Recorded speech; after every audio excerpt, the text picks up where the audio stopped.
This is why we should hate kids. This video is brought to you by viewers like you. Thank you. Make sure to subscribe and help get this video to 4,000 likes. The episode opens with Angelica cosplaying as the Lips from Rocky Horror. Turns out Angelica got into her mom's makeup and decides to dress up as the world's most callous call girl. Drew threatens to beat his daughter's ass when Angelica turns on the waterworks. You mean you don't love me anymore, Daddy?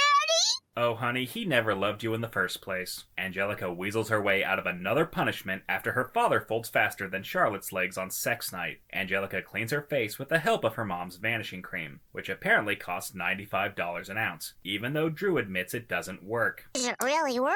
Well, no, but your mother likes to pretend it does.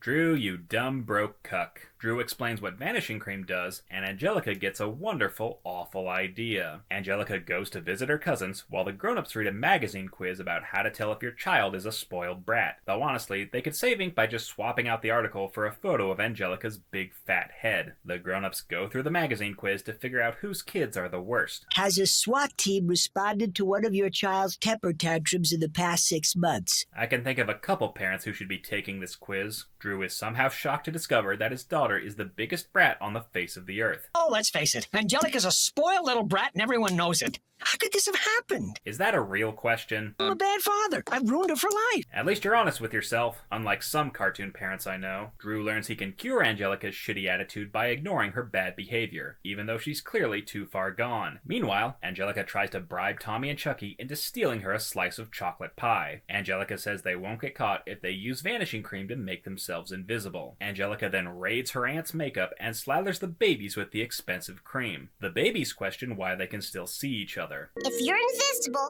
then you can see other invisible people. Actually, an invisible person wouldn't see anything at all because the cones in their eyes wouldn't process light. That's why the invisible man wears sunglasses, to cover up the fact that he's blind as shit. Angelica tricks the babies into thinking they're invisible by pretending she can't see them, even though she's making direct eye contact with them. The babies go to get the pie as Angelica waits with ample glee for the two to get in trouble. Surprise, surprise, the babies return with the pie and don't share any of it with Angelica. Good. Angelica is shocked the two didn't get caught and rationalizes the cream makes kids invisible to adults, which is a hefty leap in logic even for a 4-year-old. Angelica covers herself from head to toe in vanishing cream, and if I did my math correctly, that means she wasted over $2,000 worth of beauty cream. Don't ask me how I got my calculations. I had to Google the surface area of a 4-year-old child. That is now in my search history forever. Angelica saunters into the kitchen and her father is about to blow a gasket when the other grown-ups tell him to just ignore her, which is like telling someone to ignore their house burning to the ground. Drew tries to disregard the fact that his daughter blew herself, while Angelica wreaks havoc in the kitchen. She steals Aunt Dee Dee's glasses and dumps juice in her uncle's lap, like an asshole. The grown-ups continue to ignore the big blue meanie, while Angelica pushes her father past his breaking point. She dumps dog food on his head before cutting his tie in half and then gleefully confesses to sabotaging his job. You didn't lose your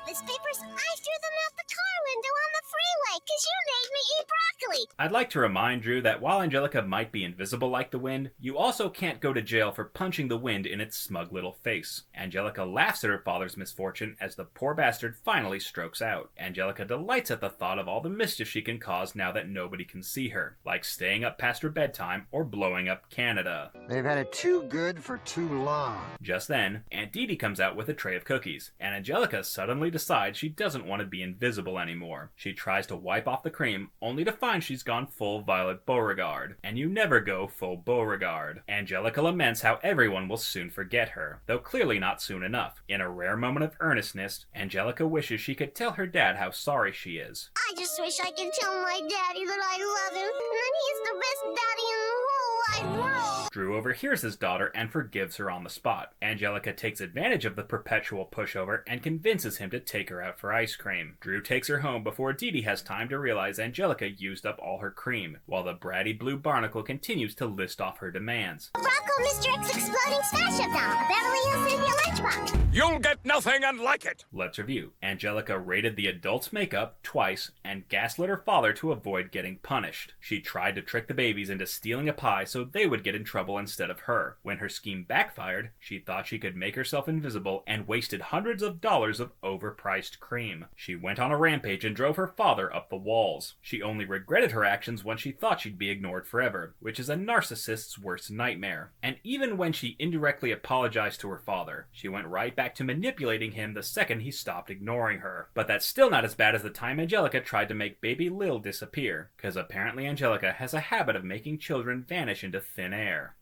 The episode opens with 15 seconds of Angelica staring at a ball in a cup. Ball in a cup, ball in a cup, it's a ball in a cup. Turns out Angelica is showing off her new magic trick. She screws it up to no one's surprise, but still finds a way to blame it on the babies. Meanwhile, the dads are building a shed for Drew to store all his random crapola. Howard suggests they just call a guy to build it for them, but the Pickle brothers insist they can do it themselves. Finally, a place to put all that junk that won't fit in the back of the garage anymore. Drew, whose motorcycle is that? We both know it sure as hell ain't yours. Angelica goes crying to her daddy that she can't make the ball disappear. Drew gives in to his daughter's crap attack and tricks her into thinking she's the greatest magician in the world. This instantly backfires as Angelica runs wild around the construction site and damn near causes the dads to Final Destination themselves. Angelica completes her transformation into a dark wizard and puts on a lackluster magic show for the babies. Lil is thoroughly unimpressed with Angelica's half-baked disappearing act, so the Wizard of War Crimes threatens to make her disappear instead. Angelica throws Lil inside a box and rubs dirt in her eyes for good measure. Angelica says the magic words while Lil sneaks out the back of the box like a sneaky little rascal.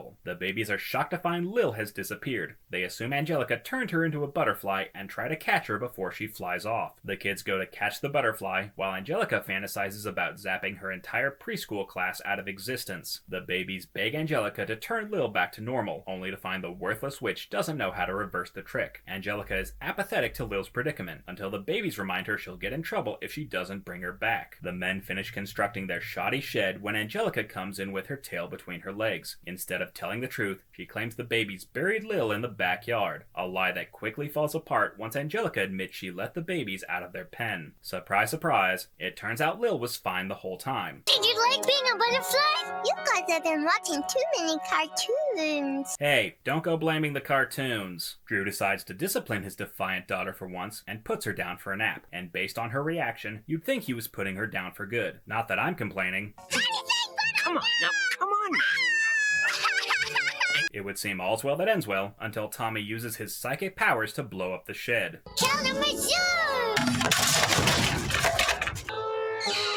Let's review. Angelica became obsessed with magic and drove everyone crazy with her tacky tricks. She tried to make Lil disappear out of spite and was flabbergasted when the trick actually worked. Upon discovering her newfound powers, her first instinct was to use them to torture her friends and family. She only agreed to bring Lil back to avoid getting in trouble, and failed miserably. She then tried to blame the babies for Lil's disappearance, only to get punished with a long overdue timeout. Angelica can eat it.